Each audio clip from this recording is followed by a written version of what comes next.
Hi guys, welcome back to my channel cooking with Vaishnavi. ನಾನಿವತ್ತು ಶಿಗೆ ಹುಣ್ಣಿಮೆ ಇರೋದ್ರಿಂದ ನನ್ನ ದೊಡ್ಡಮ್ಮನೂರಿಗೆ ಬಂದಿದ್ದೆ. ಇಲ್ಲಿ ಶಿಗೆ ಹುಣ್ಣಿಮೆ ಸ್ಪೆಷಲ್ ಆಗಿ ಸಿಹಿ ತಿಂಡಿ ಅಂದರೆ ಹುರಕ್ಕಿ ಹೋಳಿಗೆಯನ್ನು ಮಾಡ್ತಿದ್ದಾರೆ. ಇದನ್ನು ಕೆಲವರು ಎಣ್ಣೆ ಹೋಳಿಗೆ ಅಂತಲೂ ಕರೀತಾರೆ. ಯಾವ ರೀತಿ ಮಾಡ್ತಾರೆ ನೋಡೋಣ. ಮೊದಲಿಗೆ ಇಲ್ಲಿ ಹಿಟ್ಟನ್ನು ನಾದಿಟ್ಕೊಳ್ಬೇಕು. ಯಾವ ರೀತಿ ಹಿಟ್ಟನ್ನು ನಾದ್ಕೊಳ್ತಾರೆ ನೋಡೋಣ ಬನ್ನಿ.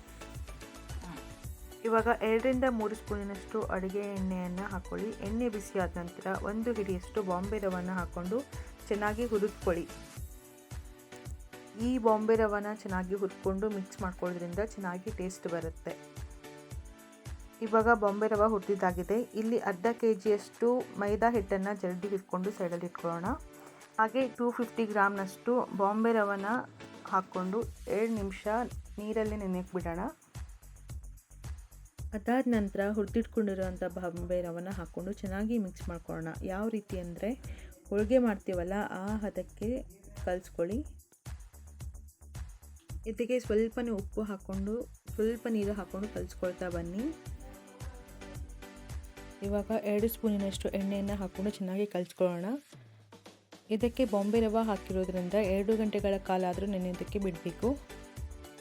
ಇವಾಗ ಹೂರಣವನ್ನು ತಯಾರು ಮಾಡ್ಕೊಳ್ಳೋಣ. ಇವಾಗ ಇಲ್ಲಿ ಒಂದು ದೊಡ್ಡ ಬೌಲಿನಿಂದ 1.5 ಬೌಲ್ನಷ್ಟು ಬೆಲ್ಲವನ್ನು ಹಾಕೊಳ್ತಾ ಇದ್ದೀವಿ. ಈ ಬೆಲ್ಲಕ್ಕೆ ಸ್ವಲ್ಪನೇ ಟೀ ಕುಡಿಯೋ ಕಪ್ಪಿನಿಂದ 1 ಕಪ್ನಷ್ಟು ನೀರನ್ನು ಹಾಕಿ ಬೆಲ್ಲವನ್ನು ಚೆನ್ನಾಗಿ ಕರಗಿಸ್ಕೊಳ್ಬೇಕು. ಯಾವುದೇ ಕಾರಣಕ್ಕೂ ಪಾಕದ ರೀತಿಲಿ ಮಾಡ್ಕೊಳ್ಬೇಡಿ, ಜಸ್ಟ್ ಬೆಲ್ಲ ಕರಗಿದ್ರೆ ಸಾಕು. ಇವಾಗ ಬೆಲ್ಲ ಪೂರ್ತಿ ಕರಗಿದಾಗಿದೆ. ಇವಾಗ ನೆಕ್ಸ್ಟು ಇಲ್ಲಿ ಅರ್ಧ kgಯಷ್ಟು ನವಣಕ್ಕಿಯನ್ನು ಚೆನ್ನಾಗಿ ತೊಳೆದು ಒಣ ಹಾಕಿ ಅದ ನಂತರ ಇದಕ್ಕೆ 1 ಗ್ಲಾಸಿನಷ್ಟು ಅಕ್ಕಿ, 1 ಗ್ಲಾಸಿನಷ್ಟು ಕಡಲೆಬೇಳೆಯನ್ನು ಹಾಕಬೇಕು. ಇಲ್ಲಿ ಅಕ್ಕಿ ಆಪ್ಷನಲ್, ಬೇಕಿದ್ರೆ ನೀವು ತೊಗೊಳ್ಬೋದು. ಇವೆಲ್ಲವನ್ನು ಚೆನ್ನಾಗಿ ಹುರಿದು ಹಿಟ್ಟನ್ನು ಹಾಕ್ಸ್ಕೊಂಬರ್ಬೇಕು. ಇವಾಗ ಇಲ್ಲಿ ಬೆಲ್ಲವನ್ನು ಕರಗಿಸಿ ಇಟ್ಕೊಂಡಿದ್ವಲ್ಲ, ಇದಕ್ಕೆ 2ರಿಂದ 3 ಸ್ಪೂನಿನಷ್ಟು ಏಲಕ್ಕಿ ಪುಡಿಯನ್ನು ಹಾಕ್ಕೊಂಡು ಮಿಕ್ಸ್ ಮಾಡ್ಕೊಳ್ಳೋಣ. ಈ ನವಣಕ್ಕೆ ಹಿಟ್ಟನ್ನು ಸ್ವಲ್ಪನೇ ಹಾಕ್ಕೊಳ್ತಾ ಗಂಟು ಇಲ್ದಿರೋ ಥರ ಕಲಿಸ್ಕೊಳ್ಬೇಕು. ಇದಕ್ಕೆ ನೀವು ಇನ್ನೊಬ್ಬರ ಸಹಾಯವನ್ನು ಕೂಡ ತೊಗೊಳ್ಬೋದು. ಹಿಟ್ಟನ್ನು ಎಷ್ಟು ಬೇಕು ಅಷ್ಟೇ ಹಾಕ್ಕೊಳ್ಳಿ. ಜಾಸ್ತಿ ಹಿಟ್ಟು ಹಾಕ್ಕೊಂಡ್ಬಿಟ್ರೆ ಗಟ್ಟಿಯಾಗಿಬಿಡುತ್ತೆ. ಮುಂದೆ ನಮಗೆ ಹೋಳಿಗೆ ಮಾಡೋಕ್ಕೆ ಬರಲ್ಲ. ಅದು ಆರಿದ ನಂತರನೂ ಹಿಟ್ಟು ತುಂಬ ಗಟ್ಟಿಯಾಗಿಬಿಡುತ್ತೆ. ಅದಕ್ಕಾಗಿ ಈ ಥರ ಹಿಟ್ಟನ್ನು ಕಲಿಸ್ಕೊಂಡ್ರೆ ಸಾಕು. ಇದನ್ನು ಒಂದು 10 ನಿಮಿಷಗಳ ಕಾಲ ಆರೋದಕ್ಕೆ ಬಿಡೋಣ. ಇವಾಗ ಹೂರಣ ಪೂರ್ತಿ ತಣ್ಣಗಾಗಿದೆ. ಹೂರಣ ಮೇಲ್ಗಡೆ ಡ್ರೈ ಅನಿಸಿದರೆ ಕೈಯನ್ನು ನೀರಲ್ಲಿ ಅದ್ದಿ ಸ್ವಲ್ಪ ಸವರ್ಕೊಳ್ಳಿ. ಇವಾಗ ಮೈದಾ ಹಿಟ್ಟನ್ನು ಸಣ್ಣ ಉಂಡೆ ಗಾತ್ರದಷ್ಟು ತಗೊಳ್ಳಿ. ಹಾಗೆ ಹೂರಣವನ್ನು ಸಹ ಸಣ್ಣ ಉಂಡೆ ಗಾತ್ರದಷ್ಟು ತಗೊಳ್ಳಿ. ನಾವಿದನ್ನು ಹೋಳಿಗೆ ಮಾಡ್ತೀವಲ್ಲ ಅದೇ ಥರನೇ ತುಂಬಿಕೊಳ್ಬೇಕು. ನೀವಿಲ್ಲಿ ಹಿಟ್ಟನ್ನು ಹಚ್ಚಿ ಕೂಡ ಲಟ್ಟಿಸ್ಕೊಳ್ಬೋದು, ಹಾಗೆ ಎಣ್ಣೆಯನ್ನು ಹಚ್ಚಿ ಕೂಡ ಆದರೂ ಲಟ್ಟಿಸ್ಕೊಳ್ಬೋದು. ನಾವಿಲ್ಲಿ ಹಿಟ್ಟನ್ನು ಹಚ್ಕೊಂಡು ಲಟ್ಟಿಸ್ಕೊಳ್ತಾ ಇದ್ದೀವಿ.